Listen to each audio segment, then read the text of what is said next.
महागणपतिं श्रीमहागणपतिं श्रीमहागणपतिं मनसा स्मरामि महागणपतिम्.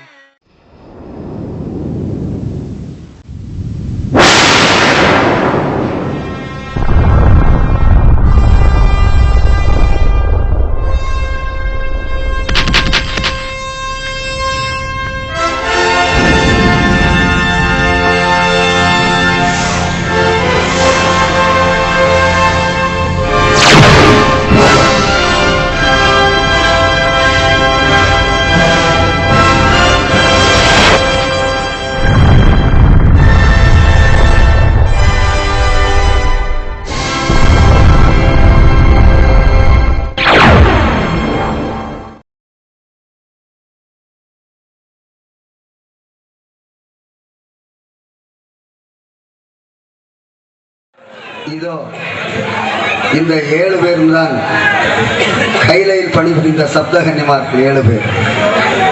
இவர்கள்தான் நம்மை எல்லாம் பெற்றெடுத்த மூதாட்டிகளின் அம்மைமார்கள் என்று அழைக்கக்கூடியவர்கள். வரலாற்றில் மட்டுமல்லாமல் சமூக விமர்சனத்திலே சில கேலி கூத்துக்கள் உண்டு. வைகுண்ட சுவாமி என்பவர் நிறைய பெண்களை எல்லாம் கல்யாணம் செய்தார் என்று பேசுவார்கள். தத்துவார்த்தப்படி அப்படி அல்ல. அவர் கல்யாணம் செய்த அம்மைமார்கள், இந்த 7 பேர் அம்மைமார்கள் 10 வயது சிறுமி, 7 வயது சிறுமி, 8 வயது சிறுமி என்ற அடிப்படையில் தான் அது அந்த தத்துவத்தை விளக்கமாக கொண்டு ஆத்மாக்களை ஐக்கியப்படுத்திய ஒரு நல்ல அருவ அவதாரம். அதன்படிக்கு இதோ நம்மையெல்லாம் தந்த நமது மூதாதையர்கள் 7 அம்மைமார்கள்.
தேவி, செல்வத்தின் களை புரிந்திய உன் முகத்தில் யாருக்கும் தெரியாத கவலையும் ஏக்கமும் எனக்கு தெரிகிறது. ஆனால் அந்த கவலையின் காரணம் தான் எனக்கு புரியவில்லை. நீங்கள் அறியாமலா இருப்பீர்கள். இந்த உலகத்தில் என்னை போல் ஒரு பெண் இருக்கவே கூடாது. உண்மைதான். மகாவிஷ்ணுவின் அருகிலே வீட்டிருக்கும் நிலை உன்னை தவிர வேறு யாருக்கு கிடைக்கும்? பார்க்கடலில் தங்கள் பக்கத்திலே வீட்டிற்கும் இந்நேரம் மட்டும்தான் என் மனதுக்கு நிம்மதி ஏற்படுகிறது. அந்த நிம்மதியும் பறிப்போய் விடுமோ என்று என் மனம் பதறுகிறது. அகில உலகத்தையும் துயரத்தில் இருந்து காக்க வேண்டியவன் நான். உன்னை மட்டுமா மறந்து விடுவேன்? தேவி, ஒரு மன போராட்டத்தை தயங்காமல் கூறு. யுகங்கள் தோறும் அதர்மத்தை அழிப்பதற்காக என்னை பார்க்கடலில் தனியாக விட்டுவிட்டு தாங்கள் பூலோகத்தில் பிறவி எடுத்து போய்விடுவீர்கள். சமயத்தில் என்னையும் பூவுலகில் பிறவி செய்து அலைய விடுகிறீர்கள். பார்க்கடலில் எப்போது தங்கள் பக்கத்திலே இருக்கும் அந்த காலம் இனி வரவதா? தாங்கள் அவதாரம் எடுப்பதற்கு ஒரு முடிவே கிடையாதா? ஏன் கிடையாது? அதர்மம் அழிந்து விட்டால் என் அவதாரமும் முடிந்துவிடும். மும்மூர்த்திகளில் உங்களுக்கு மட்டும் ஏன் இந்த தலையெடுத்து? உங்கள் மருத்துவர் சிவபெருமான் சதா சர்வகாலமும் சக்தியுடன் இணைந்தே இருக்கிறார். பிரம்மாவும் சரஸ்வதியும் பிரிந்ததாக நான் அறிந்ததே இல்லை. ஆனால் தாங்கள் மட்டும்தான். கணவரை பிரிந்து காலமெல்லாம் கண்ணீர் விடும் நிலைமை எனக்கு மட்டும் ஏன் வர வேண்டும்? தேவி, உன் கேள்விக்கு நான் பதில் சொல்ல வேண்டுமானால் ஆதியிலிருந்தே என் அவதார பிறவிகளை விளக்கி கூற வேண்டும். அப்போதுதான் நீ சமாதானம் கொள்வாய். நீ சொன்னது போல நான் மட்டும் யுகத்துக்கு யுகம் தேசாந்திரியாக அலைய வேண்டிய தெய்வ சட்டம் ஒன்று இருக்கிறது. இந்த உலகம் தோன்றியதிலிருந்து இன்று வரை நடந்த விவரங்களை நான் உனக்கு சொல்ல சொல்ல கேட்க போவது நீ மட்டுமல்ல, அதற்கு சாட்சியாக பூவுலகில் என் மகன் ஒருவன் அகில திரட்டாகவே எழுதி கொண்டிருப்பான். தாமரை பதியூரில் ராமகிருஷ்ண நாடாரின் திருமகனாக பிறந்து பாண்டவர்கள் சகாதேவனாக நம் ஐவரின் அரிகோபால சீடராய் இதோ இந்த திருமகன். 1010ஆம் ஆண்டு கார்த்திகை மாதம் 27ஆம் நாள் வெள்ளிக்கிழமை அன்று கதிரவன் உதிக்கும் முன்னே கன்னிகால கிணத்தில் ஐயாவை வணங்கிவிட்டு உறங்க செல்லும் வேளையில் அகிலக்கிரட்டை அவனிக்கு எழுதித்தர ஐயா அருள் பாலித்தார். இசை வளையால் இதயத்தை வெகுள வைக்கும் அம்மாலையில் ஐயாவின் வைகுண்ட காவியத்தை திரையற்றிலே எழுத அரிகோபாலருக்கு ஆண்டவரே வந்து நின்று அடியெடுத்து கொடுத்தார்.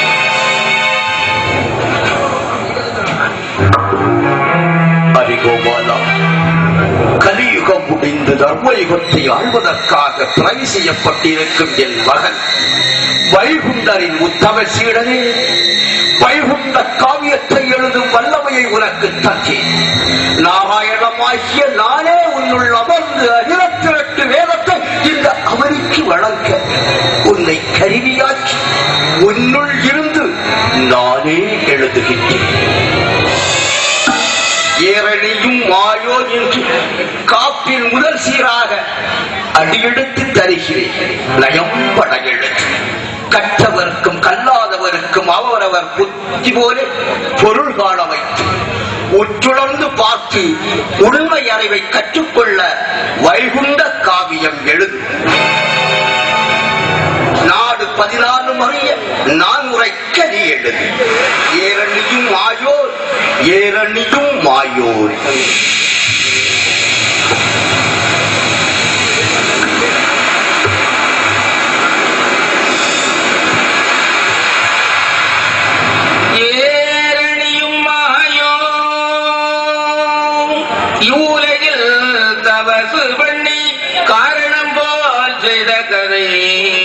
கட்டுரைக்க முரணமாய் ஆராய்ந்து பாட அடியேன் சொல் தமிழ் புதவி நாராயணர் பாதம் நாவினில் பாண்டவர் தமக்காய் தோன்றி பகைதனை முடிக்குமாயோ வீண்டிய கரியன் வந்த விசலத்தால் கையிலே ஏகி சாண்டவர் தமக்காய் இந்த தரணியில் வந்த நியாயோ ஆண்ட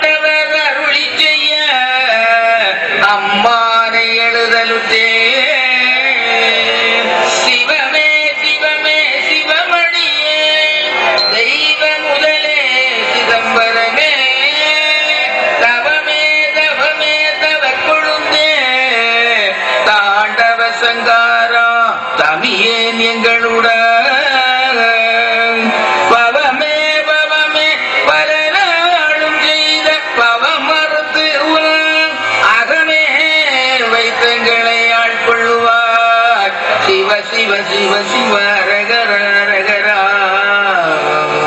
அலையிலே துயில் ஆதிவராகவா 1008ஆம் ஆண்டில் ஓர் பிழையே சிலையிலே பொன்மகர வைத்தினுள் செல்லப்பட்டு திருச்சம்பதிதனில் முறையிலே மகர பாலை உமிழ்ந்து உததட்சணம் மீதில் இருந்துதான் உலகில் சோதனை பார்த்தவர் வைந்ததின் உவமை சொல்ல உக தர்மம் ஆகுமே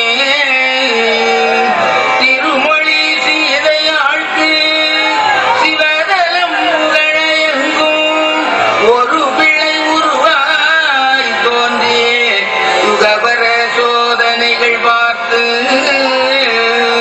திருமுடி சூடி தர்ம சீமையில் செங்கோல் ஏந்தியே ஒரு மொழி அதற்குள்ளாண்ட உவமையை உரைக்கலுற்றார்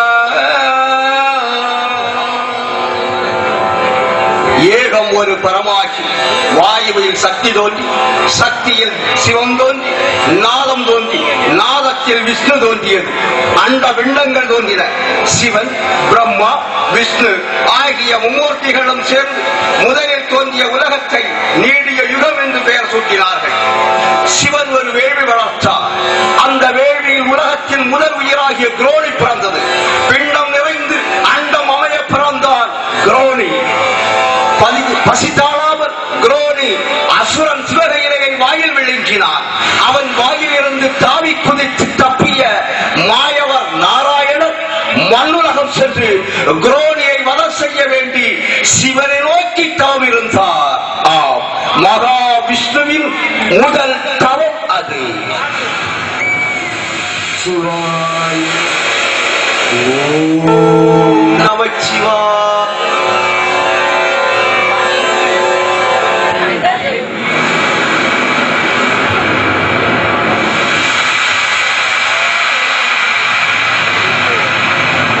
மகாவிஷ்ணுவே, உலகத்தில் முதலில் தவம் செய்த உங்கள் மாதவத்தின் பெருமையால் மாதவன் என்று பெயர் பெற்று தவக்குருவே, நூற்றுக்கணக்கான ஆண்டுகள்